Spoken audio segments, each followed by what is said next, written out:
ಕರಾವಳಿ ಮಲೆನಾಡಿನಲ್ಲಿ ಗಾಳಿ ಸಹಿತ ಜಡಿ ಮಳೆಯ ಅಬ್ಬರ. ಶೃಂಗೇರಿಗೆ ಜಲ ದಿಗ್ಬಂಧನ, ಉಕ್ಕೇರಿದ ನದಿಗಳು. ಶಿರಾಡಿ ಘಾಟ್ ಎರಡೇ ತಾಸಲ್ಲಿ 40 ಸೆಂಟಿಮೀಟರ್ ಮಳೆ ಆಗಿರೋದು. ರಾಜ್ಯದ ಹಲವು ಜಿಲ್ಲೆಗಳಲ್ಲಿ ಭಾನುವಾರ ಭರ್ಜರಿ ಮಳೆ ಸುರಿದಿದೆ. ಚಿಕ್ಕಮಗಳೂರು, ಉತ್ತರ ಕನ್ನಡ, ಕೊಡಗು, ಹಾಸನ, ಕೋಲಾರ ಜಿಲ್ಲೆಗಳಲ್ಲಿ ಮಳೆ ಆರ್ಭಟಿಸಿದೆ. ಇದರಿಂದ ನದಿಗಳು ತುಂಬಿ ಹರಿತಾ ಇದ್ದು ಅಣೆಕಟ್ಟುಗಳಿಗೆ ಭಾರೀ ಪ್ರಮಾಣದಲ್ಲಿ ನೀರು ಹರಿದು ಬರ್ತಾ ಇದೆ. ಈ ನಡುವೆ ಹಾಸನ ಜಿಲ್ಲೆಯ ಶಿರಾಡಿಯಲ್ಲಿ ಎರಡನೇ ತಾಸಿನಲ್ಲಿ 40 ಸೆಂಟಿಮೀಟರ್ ಮಳೆಯಾಗಿದೆ. ವರ್ಣನ ಅಬ್ಬರದಿಂದ ಚಿಕ್ಕಮಗಳೂರು ಜಿಲ್ಲೆಯ ಪುಣ್ಯಕ್ಷೇತ್ರ ಶೃಂಗೇರಿಗೆ ಜಲ ದಿಗ್ಬಂಧನ ಆಗಿದೆ. ಉತ್ತರ ಕನ್ನಡ, ದಕ್ಷಿಣ ಕನ್ನಡ ಜಿಲ್ಲೆಗಳಿಗೆ ರೆಡ್ ಅಲರ್ಟ್ ಅನ್ನು ಘೋಷಿಸಲಾಗಿದೆ. ಶಾಲೆ ಕಾಲೇಜುಗಳಿಗೆ ರಜೆಯನ್ನು ಘೋಷಿಸಲಾಗಿದೆ.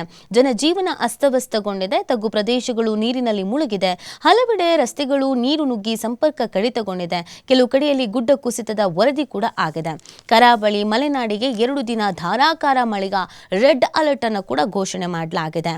ರಾಜ್ಯದ ಕರಾವಳಿ ಮಲೆನಾಡು ಭಾಗದ ಜಿಲ್ಲೆಗಳಲ್ಲಿ 2 ದಿನ ಬಿರುಗಾಳಿ ಸಹಿತ ಭಾರೀ ಮಳೆಯ ಸಾಧ್ಯತೆ ಹಿನ್ನೆಲೆಯಲ್ಲಿ ಹವಾಮಾನ ಇಲಾಖೆ ರೆಡ್ ಅಲರ್ಟ್ ಅನ್ನು ಘೋಷಿಸಿದೆ. ಇನ್ನು ರಾಜ್ಯದ ದಕ್ಷಿಣ ಹಾಗೂ ಉತ್ತರ ಒಳನಾಡಿನ ಕೆಲ ಜಿಲ್ಲೆಗಳಲ್ಲೂ 2 ದಿನಗಳ ಕಾಲ ಭಾರೀ ಮಳೆಯ ಮುನ್ಸೂಚನೆ ಇದ್ದು, ಕೆಲ ಜಿಲ್ಲೆಗಳಿಗೆ ಆರೆಂಜ್ ಅಲರ್ಟ್, ಇನ್ನು ಕೆಲ ಜಿಲ್ಲೆಗಳಿಗೆ ಯೆಲ್ಲೋ ಅಲರ್ಟ್ ಅನ್ನು ಕೂಡ ನೀಡಲಾಗಿದೆ. 5 ಜಿಲ್ಲೆಯ ಶಾಲೆಗಳಿಗೆ ಇವತ್ತು ರಜೆಯನ್ನು ಘೋಷಣೆ ಮಾಡಲಾಗಿದೆ. ರೆಡ್ ಅಲರ್ಟ್ ಹಿನ್ನೆಲೆಯಲ್ಲಿ ಮುಂಜಾಗ್ರತೆ ಕ್ರಮವಾಗಿ ಸೋಮವಾರ ಚಿಕ್ಕಮಗಳೂರು ಜಿಲ್ಲೆಯ 6 ತಾಲೂಕುಗಳು, ಉತ್ತರ ಕನ್ನಡ ಜಿಲ್ಲೆಯ 10 ತಾಲೂಕುಗಳು, ದಕ್ಷಿಣ ಕನ್ನಡ, ಕೊಡಗು, ಶಿವಮೊಗ್ಗ ಜಿಲ್ಲೆಯ ಎಲ್ಲಾ ತಾಲೂಕುಗಳಲ್ಲಿ ಅಂಗನವಾಡಿ, ಪ್ರಾಥಮಿಕ ಹಾಗೂ ಪ್ರೌಢಶಾಲೆ ಜಿಲ್ಲಾಡಳಿತಗಳು ರಜೆಯನ್ನು ಘೋಷಣೆ ಮಾಡಿದೆ. ವಿಪರೀತವಾಗಿ ಮಳೆ ಆಗ್ತಿರುವಂಥ ಹಿನ್ನೆಲೆಯಲ್ಲಿ ಯಾವುದೇ ರೀತಿಯಾದಂಥ ಹಿತಕರ ಘಟನೆಗಳು ನಡೀಬಾರದು ಅನ್ನುವಂಥ ಹಿನ್ನೆಲೆಯಲ್ಲಿ ಶಾಲಾ ಕಾಲೇಜುಗಳಿಗೂ ಕೂಡ ರಜೆಯನ್ನು ಘೋಷಣೆ ಮಾಡಿರುವುದು. ಇನ್ನೂ 2 ದಿನ ಇದೇ ಥರದೊಂದು ಪರಿಸ್ಥಿತಿ ಇರುತ್ತೆ.